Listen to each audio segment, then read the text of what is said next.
दो अंकों की एक संख्या है जिसके दहाई का अंक इकाई के अंक से 3 कम है, और कहा गया यदि जो संख्या है वो अंकों के जोड़ की 4 गुनी हो तो वह संख्या बताइए। ठीक है, तो हमें एक संख्या बताना है, वह संख्या ज्ञात करना है जो 2 अंकों की संख्या है।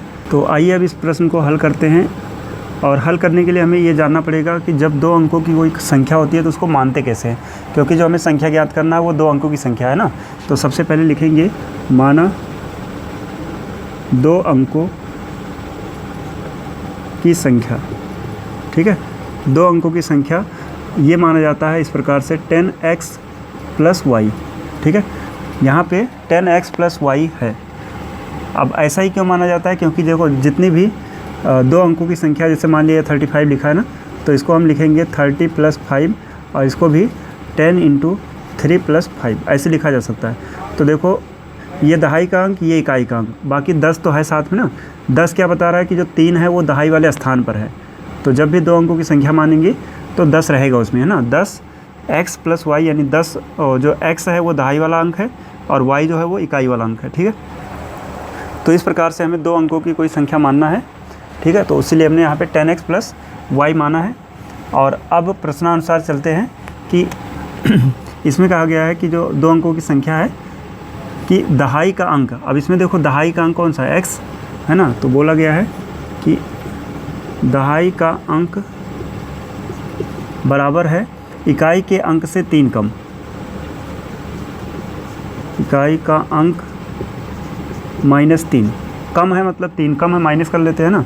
अब यहाँ पे देखो दहाई का अंक यहाँ पे x है बराबर इकाई का अंक y -3, तो एक समीकरण यहाँ से बन गया, x बराबर y -3। बात समझ पाए। और फिर कहा गया यदि संख्या, अब जो संख्या हमने माना है वो क्या है, लिख देते हैं पहले संख्या, है ना। ये हमने कैसे लिया, अकॉर्डिंग टू क्वेश्चन। यदि संख्या अंकों के जोड़ की 4 गुनी हो। अब वो जो संख्या है वो इसके अंक क्या है, x और y, तो x + y अंकों के जोड़ का 4 गुना हो। बोला गया ना, यदि संख्या अंकों के जोड़ की 4 गुनी हो, तो ये संख्या अंकों के जोड़ की 4 गुनी है। अब संख्या यहाँ पे लिख देते हैं, ये है 10x + y, और इधर 4 से अंदर गुणा करा लेते हैं तो 4x + 4y, है ना। और सॉल्व किया जा सकता है, x को एक तरफ कर लेते हैं, जैसे 10x - का 4x बराबर 4y, और ये y इधर आया, है ना। और अब यहाँ से 10x में से 4x गया तो ये बचा 6x, और यहाँ 3y।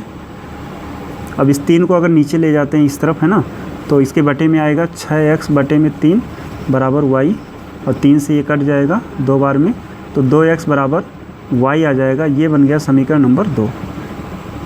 बात समझ पाए। तो कंडीशन के हिसाब से 2 जो यहाँ पे हमने इक्वेशन बनाया वो क्लियर होना चाहिए, है ना, क्योंकि इसी के आधार पर प्रश्न सॉल्व होना है। तो एक कहा गया था कि दहाई का अंक इकाई के अंक से 3 कम है, और दूसरा कहा गया जो संख्या है वो अंकों के योग का 4 गुना है। ठीक है, तो उस हिसाब से, और इस समीकरण को हमने सॉल्व किया तो यहाँ से y बराबर 2x आ चुका है। ठीक है, और अब चाहो तो समीकरण 1 और 2 को सॉल्व करते हैं। तो यहाँ से कह सकते हैं कि समीकरण 1 से x का मान समीकरण 2 में रखने पर, 2 में रखते हैं ना, तो 2 समीकरण 2 यहाँ पे 2 है, और x की जगह पे रखना है y -3 बराबर y। इसको अंदर गुणा कराएं तो 2y - का 6 बराबर y। 6 को इधर ले जाते हैं, y इधर लाते हैं ना, तो 2y - y बराबर है 6, तो 2y में से 1y जाएगा, y बचेगा, और इस प्रकार y बराबर 6 आ जाएगा। अब y का मान 6 आ चुका है, तो y का मान समीकरण 1 में रख देते हैं।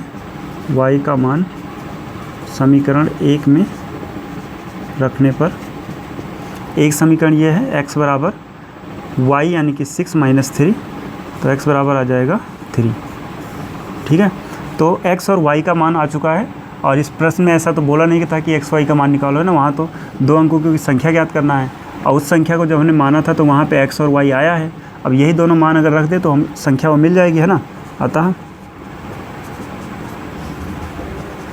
2 अंकों की संख्या, तो 10 × x 3 है और प्लस y 6 है, तो 10 × 30 + 6 ये आ जाएगा 36।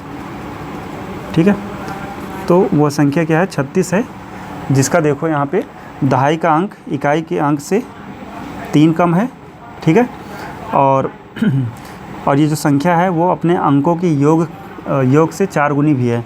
अगर इसको जोड़ेंगे 6 3 9, 9 का 4 गुना 36 जो संख्या है अपने अंकों की योग की 4 गुनी भी है ना। तो दोनों कंडीशन यहाँ पे वेरीफाई हो रहा है और इस प्रकार से इसका आंसर यही होगा।